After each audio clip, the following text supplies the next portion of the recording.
ఓంకార మంత్రాన్ని 3 సార్లు ఉచ్చరించుకుందాం.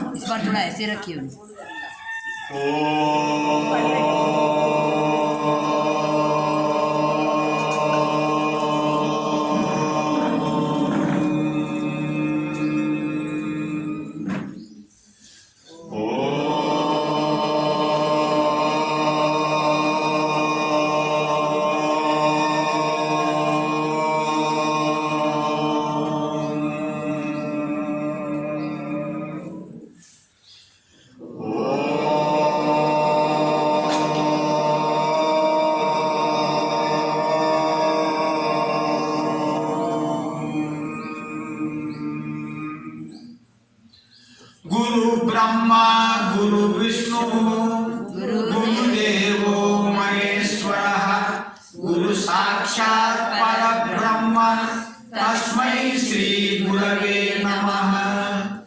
आपदापहर्तारं दातारं सर्वसम्पदां लोकाभिरामं श्रीरामं भूयो भूयो नमाम्यहम्। मनोजवं मारुततुल्यवेगं जितेन्द्रियं बुद्धिमतां वरिष्ठं वातात्मजं वानरयूथमुख्यं श्रीरामदूतं शिरसा नमामि। नीलातुङ्गस्तनगिरितटी सुप्त उद्बोध्य कृष्णं पारार्थं श्रुतिसदसरसिद्ध अध्यापयन्ति।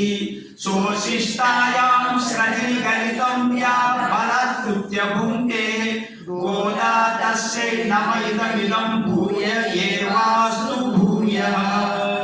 हरि ओम। భగవద్బాంధవులారా, గోదాదేవి భక్తులారా, ఉదయపూర్వక వందనాలు. ఈరోజు మనం 27వ పాసనం అంటే తిరుపాయ వ్రతంలో 27వ మనము అడిగాం. అయితే ఒకసారి మనము ఈ కూడాలి పాసాన్ని అనుసంధానం చేస్తున్నాం. కూడాలై వెల్లుం సీరు గోవింద, கூடாரை வெல்லும் சீரு கோவிந்தா.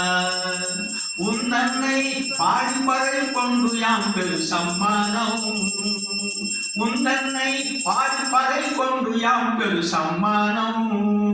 நாடு புகழும் பரிசினால் நன்றாக, நாடு புகழும் பரிசினால் நன்றாக. சூடகமே அது சூடகமே தோல்வலியே தோடே செல்லுவே, பாடகமே என்றினை பலகலகம் யாமறிவோம். கூடாரை வெல்லும் சீரு கோவிந்தா, கூடாரை வெல்லும் சீரு கோவிந்தா. ஆடையுறப்போம் அதன் பின்னே பால் சோறு மூட, ஆடையுறப்போம் அதன் பின்னே பால் சோறு மூட. நீ பெயர்ந்து முழங்கை வழிவாரா வழிவாரா வழிவாரா, நீ பெயர்ந்து முழங்கை வழிவாரா. கூடிரந்து అదే కూడిరందు కులిరిందేలో రెంబావాయ్, కూడిరందు కులిరిందేలో రెంబావాయ్. కూడారై వెల్లుం సీరు గోవింద. అయ్యో ఇది చాలా మంచిగా పడ్డా. ఇందులో మనం ఎన్నో రాగాలను మనకు రాగం తెలియదు, మనం పాడుకోవచ్చు. ఈ కలియుగంలో చాలాసేపు ఉండడం చాలా కష్టం. ఒక 4 గంటలు పారాయణం చేయదామన్నా, ఈ యొక్క అధ్యాత్మ మార్గంలో ఒక 5 గంటలు ఉండాలన్నా చాలా కష్టం. ఒక రామాయణం చదవాలన్నా ఒక వారం దినాలు 10 దినాలు పడుతుంది. ఒక భగవద్గీత చదవాలంటే ఒక 3-4 గంటలు పడుతుంది. మనకు అమ్మ ఈ తిరుపాయను అందించింది. ఎలా అంటే మనకు వేదాలు, ఉపనిషత్తులు, రామాయణం, మహాభారతము, భగవద్గీత ఇవన్నిటిని తీసుకొచ్చి 30 పాసాలు అందించింది. ఒక 25 నిమిషాలు మనము దీని మీద వెచ్చిస్తే ఈ మొత్తం పాసాలు వచ్చేసినాయి. ఒక్క అరగంట చాలు మనకు మొత్తం 30 పాసాలు అందించింది. అంటే మొత్తం సారాన్ని ఇందులో పెట్టింది. ఇప్పుడు నిన్నటి పాసంలో వీళ్ళకి కావాల్సినవి అడిగి తీసుకున్నాడు. నిన్న అన్ని ఇచ్చాడు. నిన్న అడిగిన కదా. అయితే ఈరోజు మాకు సన్మానం చేయమని చెప్తున్నాడు. గోదాదేవి గోపికలు శ్రీకృష్ణుడితో మాకు సన్మానం చేయి. ఆ తర్వాత ఇది ఎందుకంటే విశేష ఉపాసనం అంటే శ్రీకృష్ణుడితో కూడి ఈ యొక్క భోగ రసాన్ని అనుభవించాడు. గోదాదేవి గోపికలు శ్రీకృష్ణుడితో కూడి ఈ యొక్క భోగ రసాన్ని అనుభవించాడు. ఇప్పుడు కూడారై వెళ్ళుం సీర్ అని ఉన్నది. కూడారై వెళ్ళుం సీర్ అంటే భగవంతుని కూడని వాళ్ళు, అంటే భగవంతునికి దగ్గరికి రాని వాళ్ళు కొందరు ఉన్నారు. అలాంటి వాళ్ళని కూడా పరమాత్మ తన యొక్క సౌశీల్యం చేత, తన యొక్క శీలం చేత, పరాక్రమం చేత వాళ్ళందరూ కూడా తన దగ్గర చేరుకుంటాడు. ఇది పరమాత్మ యొక్క కారుణ్య గుణం. ఎలాంటి వాడినైనా సరే తన దగ్గరికి చేరుకుంటాడు. కూడారై అంటే కూడని వాళ్ళని, పరమాత్మ దగ్గరికి రాని వాళ్ళని. పరమాత్మ దగ్గరికి రాని వాళ్ళు 4 రకాలు ఉన్నారట పెద్దలు చెప్తారు. 4 రకాలలో ఒకటి ఏంటిదంటే అల్వార్లు. అల్వార్లు ఎందుకు రారంటే పరమాత్మ గుణాలు చాలా ఎక్కువ ఉన్నాయి.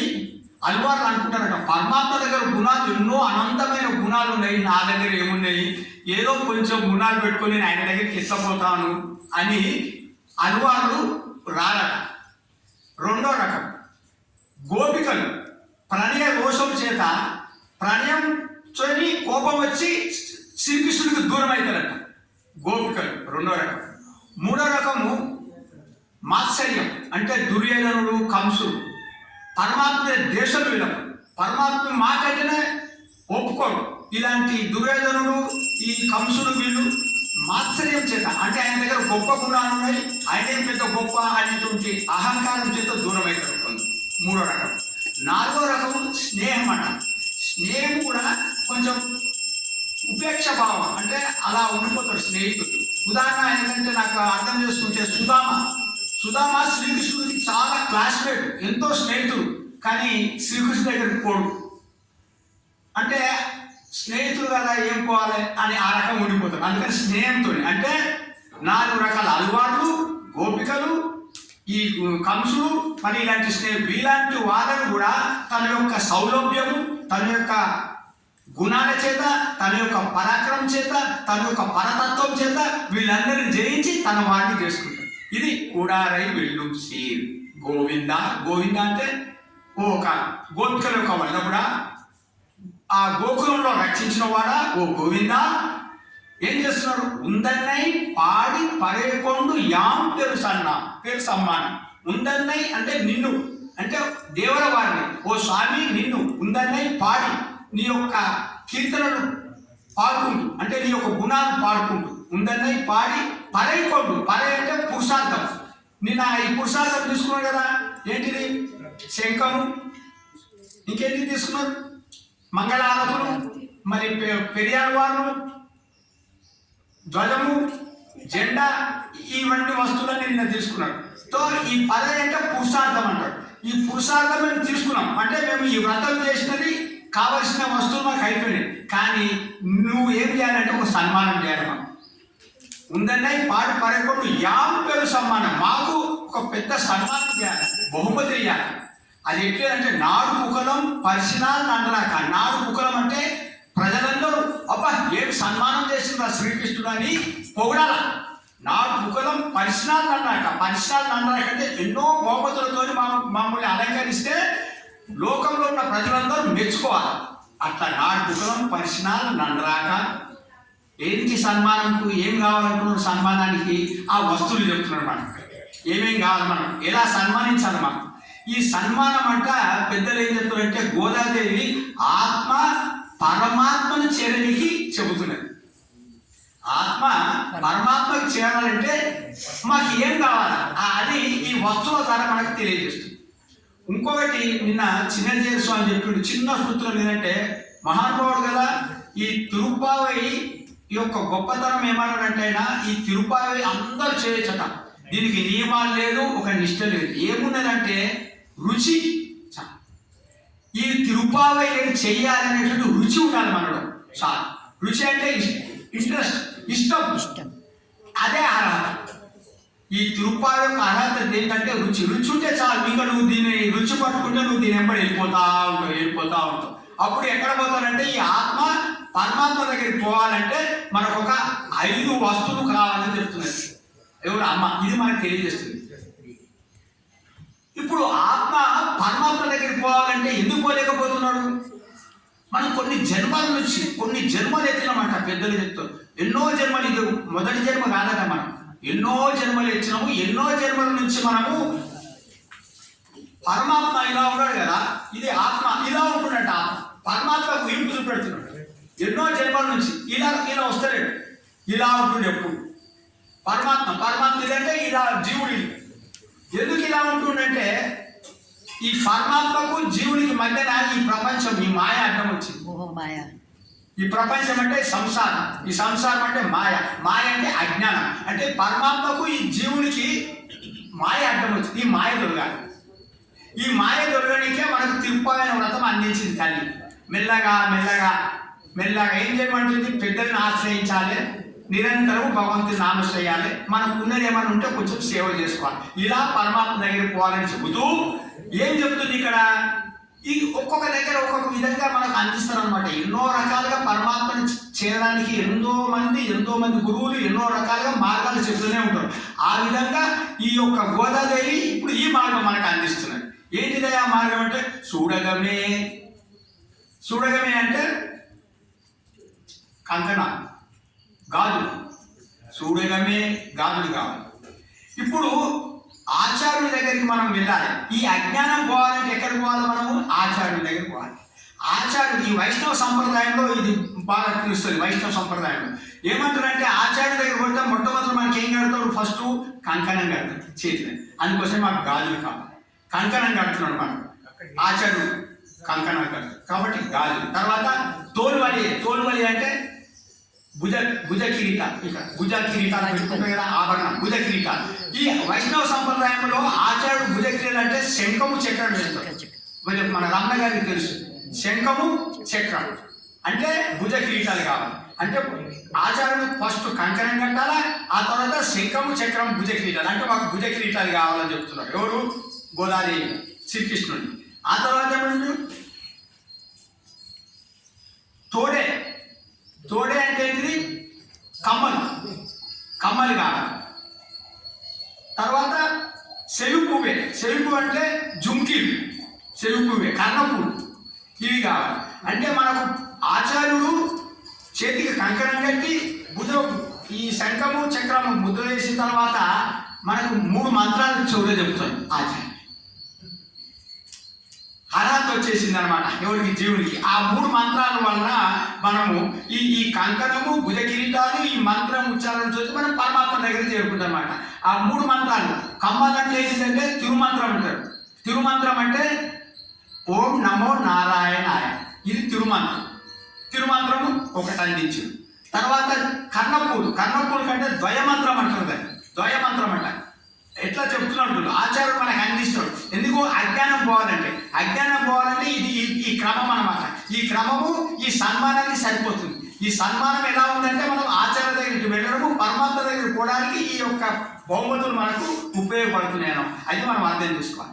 ఇప్పుడు కమ్మలంటే తిరుమంత్రం, ఈ జుంకీలంటే ద్వయమంత్రం. ద్వయమంత్రాన్ని ఏమన్నారంటే తల్లి ఇది ద్వయమంత్రం అంటే శ్రీమన్నారాయణ శరణం ప్రపద్యే. ఒకటి శ్రీమతే నారాయణాయ, ఈ 2 ద్వయమంత్రం. తర్వాత ఇది పట్టగొలుసులు అంటాడు. దీని ఏమన్నది తల్లి? దాన్ని పట్టగొలుసుని మనకు పాడగమే అంటే పట్టగొలుసు. పాడగమే ఎండ్రన ఈ విధంగా ఈ రకంగా పలకరణం అంటే ఎన్నో రకాల ఆభరణాలు మాకు ఇవ్వాలి.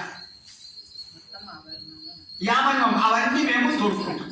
యామనిమం అంటే అవన్నీ మేము తోడుకుంటాం. అంటే ఈ పట్టగొలుసులు అంటే సర్వశ్లోకం అంటే వైరాగ్యానికి సూచకం. ఏంటిది? మనకి ఇది చూడు, సర్వధర్మాన్ పరిత్యజ్ఞ మామేకం శరణం వ్రజ అహంతా సర్వ పాపభ్యో మోక్షయిష్యామి మా శుచ. అంటే ఏమైంది? సర్వధర్మాన్ పరిత్యజ్ఞ, అన్ని ధర్మాలు అన్ని వదిలిపెట్టాయి. నన్నే మామేకం శరణం, నా దగ్గరికి రండి.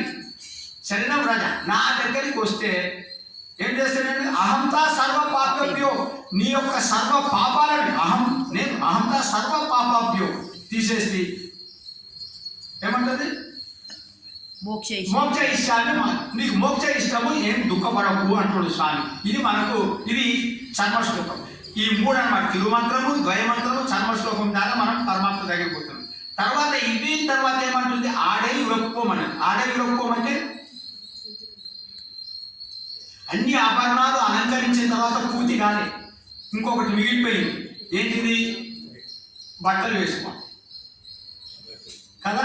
ఆడవి రూపం పట్టు పీతలు అంటే తాను ధరించినటువంటి సుగంధంతో ఉన్నటువంటి ఆ యొక్క బట్టలు నాకు మేము బట్టలు వేసుకుంటాం. అంటే నువ్వు ఎంత అలంకరించుకున్నా బట్టలు వేయకపోతే అది పూర్తి కాదు. కాబట్టి ఆ ఆడవి రూపం బట్టలు వేసుకోవాలి. ఇది కూడా ఎలా? మేము చీర కట్టుకుంటున్నాం కానీ నువ్వు సవరించాలంట. శ్రీకృష్ణ పరమాత్మ సవరిస్తే అప్పుడు ఆ అలంకరణ పూర్తవుతుంది. అంటే ఈ యొక్క భోగాలన్నీ నువ్వే స్వయంగా మాకు బోధించాలి. ఇది చెప్పేది. అంటే అమ్మ స్వయంగా శ్రీకృష్ణుడు మనకు ఇవన్నీ ఉపదేశం చేయాలి. ఈ మంత్రాలు కానీ ఈ పద్ధతులు కానీ నువ్వే స్వయంగా చెప్పాలి అని. ఆడే యురప్పం అతని పిన్నే. ఆ తర్వాత ఏం చేయాలి? పాలు సోరు మూడా అంటే క్షీరాన్నం, అన్నం, పాల అన్నము, పాలు సోరు మూడా, నెయ్యి వేయదు. అందులో మొత్తం నెయ్యి వేయాలి. పెరుగన్నంలో బాగా నెయ్యి వేయాలి, నిండిపోవాలి. పెరుగన్నంలో బాగా నెయ్యి నిండిపోవాలి. పాలు సోరు కూడా పాలు సోరు పాయసంలో పాలన్నంలో ఈ నెయ్యి వేయాలి. పాలనపై నేను పాలన్నంలో నెయ్యి బాగా వేసి అప్పుడు పాలు సోరు కూడా నెయ్యి వేయదు. ములంగై వలవాలంటే ఆ తీపి, అప్పుడు ఆ తీపి మనం ఇస్తే ఇది మోచేది కాడుతున్నాలంట. కాడుతుంటే కూడి నిందు నీతో మేము అనుభవించాలి. మేమే కాదు, నువ్వు మాతో ఉండాలి. నువ్వు మాతో ఉండి మనం అందరం కలిసి ఈ యొక్క క్షీరాన్నాన్ని మనము ఈ తీపి అన్నాన్ని భుజించాలి. కూడి నిందు కులి నిందు అప్పుడు మేము అనుభవిస్తాం స్వామి. ఈ విధంగా నీతోని మేము ఉండాలని.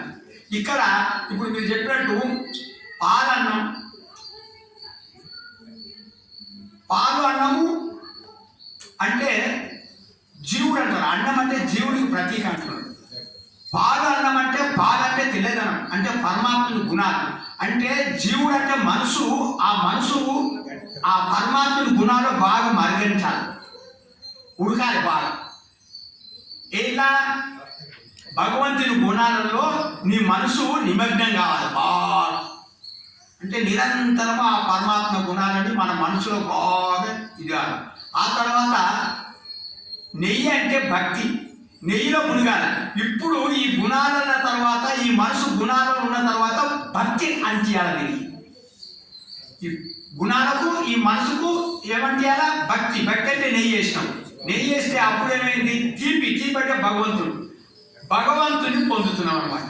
అంటే ఈ యొక్క పాయసంలో ఏమి చెప్తుంటే గోపికలు మేము నిన్నే పొందాలి అంటే నీలో ఐక్యమైపోవాలా, మాకు మోక్షం ఇదే, పని అంటే వేరే ఏం కాదు. ఇప్పుడు ఈ 27వ పాసంలో ఇవన్నీ కావాలని అన్నది కదా, ఇవన్నీ మళ్ళీ 29వ పాసంలో చెప్తుంది.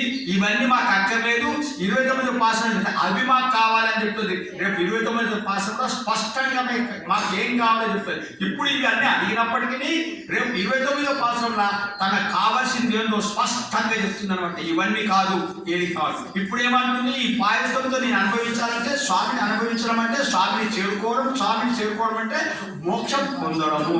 ఇది మనకు కావాల్సింది. ఆత్మ ఏం చేయాలి? పరమాత్మలో కలిసిపోవాలి. ఇప్పుడే కాదు, ఈ జన్మనే కాదు, ఏ జన్మనికైనా ఈ యొక్క జీవుడు అంటే ఈ పరమాత్మ, ఈ జీవులందరూ ఎప్పటికో ఒకప్పుడు పరమాత్మలో కలిసిపోవలసిన వాళ్ళే అని పెద్దలు చెప్తారు. హరే నమః, హరే నమః.